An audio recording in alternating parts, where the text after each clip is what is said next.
नमस्कार, रामकृष्ण हरी. आपल्या चॅनलवर सर्वांचं सहर्ष स्वागत. आपल्या सार्थ ज्ञानेश्वरी या सिरीज मधील अध्याय 15 आपण मागील व्हिडिओमध्ये पाहिला. आज आपण अध्याय 16 पाहणार आहोत. त्यापूर्वी आपल्या चॅनलला सबस्क्राइब करायला विसरू नका आणि व्हिडिओ आवडला तर लाईक, शेअर आणि कमेंट नक्की करा. अध्याय 16 दैवासुरस पदवी भागयोग.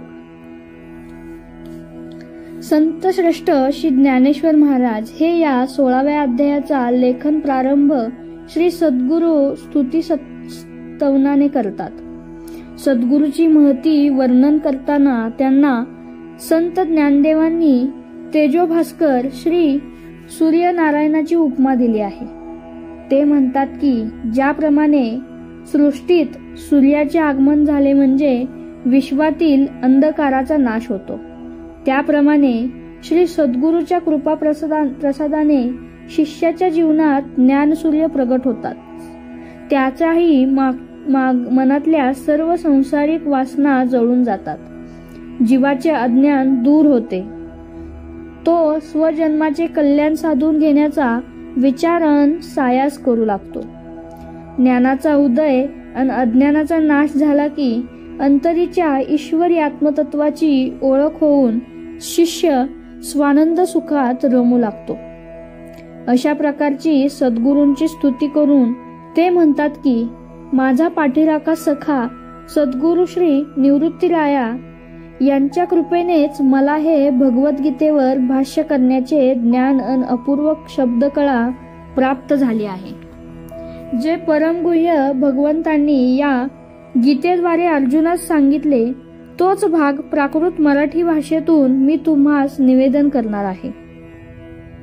मागील अध्यायात अर्जुनास ते गुह्यतम ज्ञान देताना देवांनी असे म्हटले की त्या ज्ञान प्राप्तीसाठी साधकाच्या अंगी योग्य असा अधिकार यावा लागतो.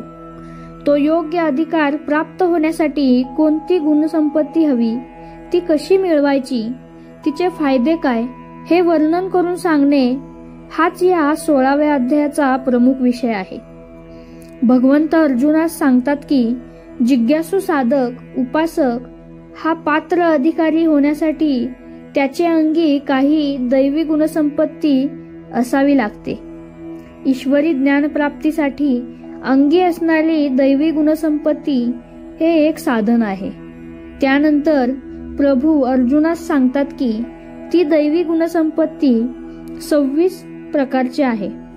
उपासकाला आवश्यक असणारे 26 गुण कोणते ते स्पष्ट करून सांगताना प्रभू म्हणतात, अभय, सत्वशुद्धी, संयम, दान, दम, यज्ञ, स्वाध्याय, आर्जव, तप, अहिंसा, सत्य, अक्रोश, त्याग, शांती, अपयशून्य, अलोलुप्त, दया, मार्दव, धृती, लाज किंवा लज्जा, अचापल्य, तेज, क्षमा, शुची, अर्द्रोहत्व आणि अमानत्व हे ते 26 दैवी गुण आहेत. या दैवी गुणसंपत्तींनी परिपूर्ण असणारा जिज्ञासू आर्तजीव हाच श्रेष्ठ अशा मोक्ष सुखाचा अधिकारी होऊ शकतो. परंतु माणूस हा दोषांच्या बेडीत अडकलेला असून त्याच्या प्रगतीत अडथळा ठरणारी बेडी जी आहे ती बेडी कोणत्या दोष गुणांची आहे हे सांगताना प्रभू सांगतात, दंभ, दर्प, अभिमान, क्रोध, पारुष्य आणि अज्ञान हे ते 6 असुरी गुण आहेत. अगदी फार पुरातन काळापासून मनुष्य प्राणी या 6 गुणांच्या बेडीत अडकलेला असल्याने त्याच्या हातून जी कर्मे घडतात ती पुण्यकारक नाही तर पापाचरणाकडे जाणारीच असतात. या त्याच्या आचरणात त्याला अधोगतीस न्यायला प्रामुख्याने जर कोणते दोष जबाबदार असतील तर ते म्हणजे काम आणि क्रोध. ज्याच्याकडे या 6 दोषांच्या आसुरी गुणसंपत्तीचे प्राबल्य अधिक आहे तो माणूस जी जी पापकर्मे करण्यास प्रवृत्त होत असतो त्यात शरीर सुख, स्त्री संग ह्याचा मोठा वाटा असतो. माणसाची सापेक्ष इच्छापूर्ती न झाल्यानेच तो दुःखी, कष्टी, हताश आणि निराश होतो. त्या निराशेतून त्याच्या मनात द्वेष निर्माण होतो. द्वेषातून कामाच्या अपूर्तीमधून क्रोध निर्माण होतो. क्रोध हे सर्व नाशाचे कारण बनते आणि जीवाचा पाप आणि दुचारणाचे अंती विनाश होतो.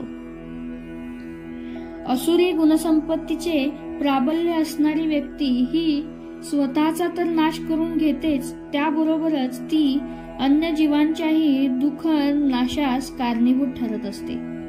अशा असुरी गुणसंपत्तीचे माणसे धनाच्या लालसेपोटीही नको ती कृत्यकर्मे करतात. त्यांनी केलेले यज्ञयाग, पूजा, जप, तप हे सुद्धा स्वार्थ, लोभ आणि इतरांच्या अनहितार्थ असतात.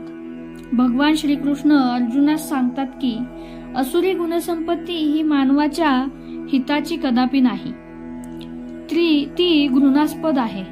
काम, क्रोध आणि लोभ या नरकाकडे जाणाऱ्या वाटा आहेत. हे सहाही असुरी गुण पूर्णपणे त्याज्य आहे. त्यामुळे प्रत्येकाने प्रयत्नपूर्वक यांचा त्याग करायला हवा. जर खऱ्या अर्थाने आपल्या प्राप्त नरजन्माचे कल्याण व्हावे, मोक्ष मुक्तीचा स्वानंदाचा अनुभव मिळावा असे वाटत असेल तर या गुणदोषांचा त्याग करून सत्संगती धरायला हवी. सप्तपुरुषांच्या संगतीने सद्विचार, आचार ह्यांनी आपण आपल्या आत्मस्वरूपाची ओळख करून घ्यायला हवी. शेवटी इतके सांगून झाल्यावर भगवान श्रीकृष्ण हे अर्जुनास म्हणतात की शास्त्र धर्मानुसार उचित आचरण करून असुरी गुणांचा नाश करून शुद्ध सात्विक दैवी गुणसंपत्तीचा विकास करून आपणच आपले कल्याण कसे साधायचे ह्यांचा अर्जुना तू नीट विचार कर. संजय म्हणतो यावर अर्जुन साशंक मनाने काय व कोणते प्रश्न विचारतो आणि भगवान त्यास काय उत्तर देतात ते पुढे पाहूया. संत ज्ञानेश्वर महाराज म्हणतात, श्रोतेजन हो, या अध्यायात दैवी आणि असुरी गुणसंपत्तीचा विचार करून आपण या पुढचा भाग पुढील अध्यायात पाहूया. आपला अध्याय 16 इथेच संपला. धन्यवाद.